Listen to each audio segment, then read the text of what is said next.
Welcome to CSP 383, Chapter 9, Instructional Assessment.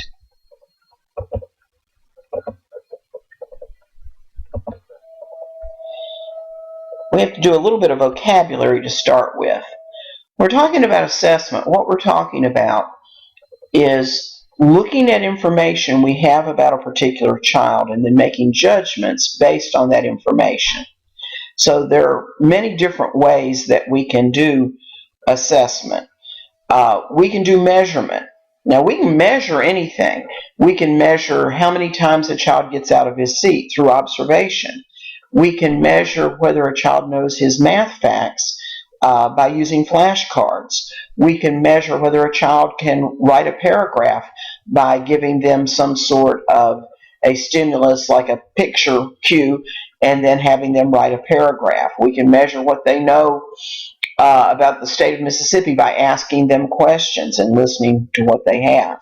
Testing is one specific type of measurement, and so with testing, what we do is we have a group of children or an individual child, and we ask them to do a specific task, typically paper and pencil, although we do have oral testing too, and then we rate their responses.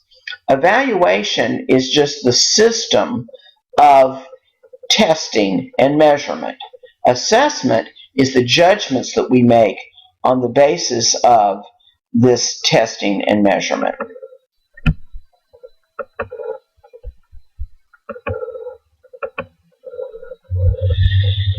In the area of developmental disabilities, intellectual disabilities, we've seen a shift from what we called functional assessment to what we now call alternative assessment.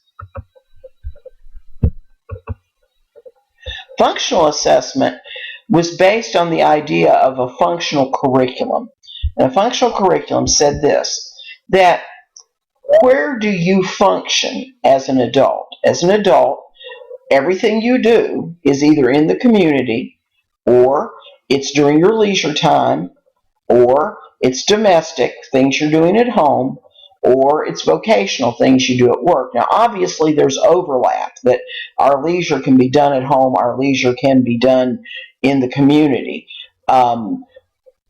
There's overlap in that you may work from home. But the point is that we pretty much think of the activities we do in the context of these domains. So just an example of that is one of my big leisure things is I crochet. I crochet everywhere I go. I take a little bag of crochet with me when I go to friends' houses, and I crochet at my house. But I'm not likely to be crocheting at Walmart. So that's the kind of thing that we're talking about there. So the way it worked was that we would take each of these domains and we would break them into environments. And these environments would be community referenced. So if I'm talking about the community, then I can say that in the community, one of the places we go is Walmart. That's specific to Cleveland. If you were living where my brother lived, you might also go to Target. So we look at that particular environment, and then within that environment, we look at sub-environments. So like in Walmart, you've got the parking lot. In Walmart, you've got the grocery part. You've got where the restrooms are. You've got where the checkout counters are. You've actually got a little game arcade. You've got Redbox. You have the automotive section.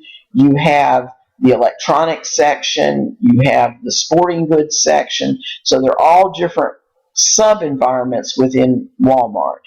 And then what we look at is we look at the activities that go on in those particular environments within, or sub-environments within the environment within the domain.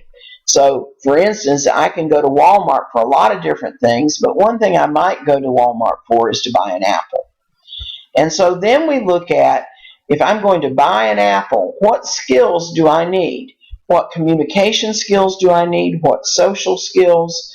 What academic skills? What motor skills do I need? And then we think about, okay, within those skills, how am I going to adapt that for a particular child? So let's look at the example that we've looked at before, which is Colton. Colton is in a wheelchair. He has no communication system other than just making noises. Cognitively, we don't know what's there because he doesn't have a good communication system. Socially, he is very open to interacting with people. So we go into this functional assessment and we say, now, a person without significant disabilities, if they went into Walmart to buy an apple, then they first would know which door to go into. If you're in Cleveland's Walmart and you're facing the Walmart and you're facing the front of the building, then you're going to take the far right door because that's the one that takes you into the groceries. Person who is normal cognitively, then they would know that once I go into that door, the produce is immediately to my right. And so I'm going to go immediately to my right, and there are just dozens, literally dozens of different kinds of apples. And so I can choose apples many different ways. As somebody who loves apples, which I do, I know which apples I like. There are a bunch of different kinds. And I like Gala apples, and I like Honeycrisp, and I like Jazz apples, and I like Brayburn. And so I'm actually going to go and I'm going to look for either the names of the apples I like, or most of those I can recognize them by looking at them. And so I'm going to go and I'm going to look either directly for the one kind of apple that I'm looking for, or I'm going to look for ones that look good to me.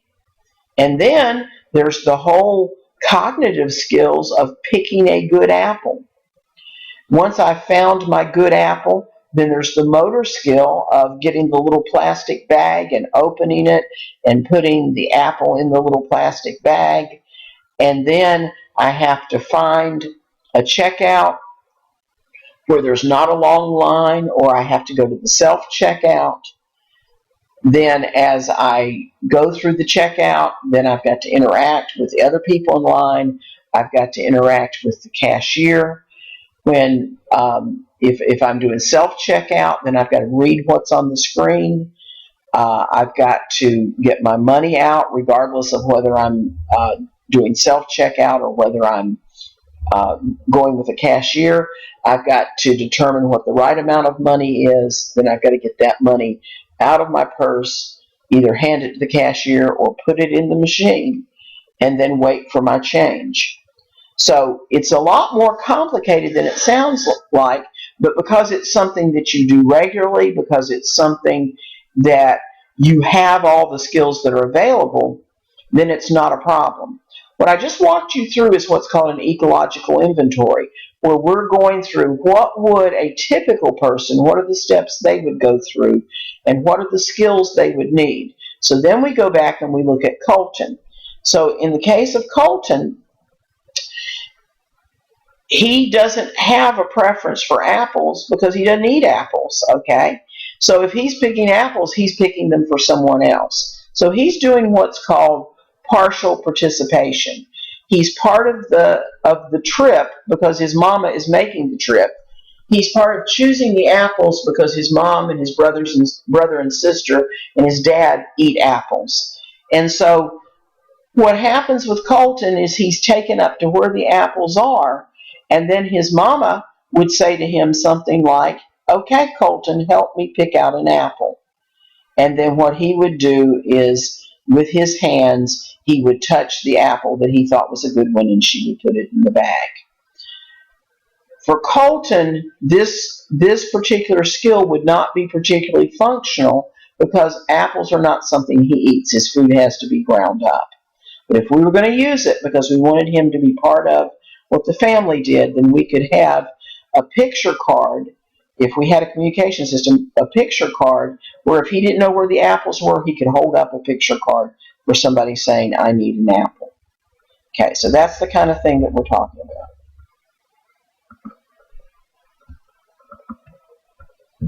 Now, today, rather than looking at functional curriculum, the preference is what we call alternate curriculum. An alternate curriculum is based on the idea that kids with significant disabilities have the same curricular needs as anyone else, And so what we do is we take essential parts of the curriculum and we break them down in a way where the child can access this. And so the kind of thing we're looking at here is, let's say that in the English language arts curriculum, it says that a person is supposed to be able to pick out the main idea from a passage. Now, for a kid who's nonverbal, then that means that they can't tell you what the main idea is. If they don't have motor skills, they can't write what the main idea is. And so we have to find another way for them to access it. And so typically what we would use is we would use pictures. And so we would tell the child the story, and then we would show them two pictures, and we'd say which one of these represents the main idea of the story. The alternate curriculum is done through portfolios that are developed through the year. We start with a baseline portfolio to see where they presently are, and then we instruct them on the selected objectives, and then those same objectives are going to be assessed at the end.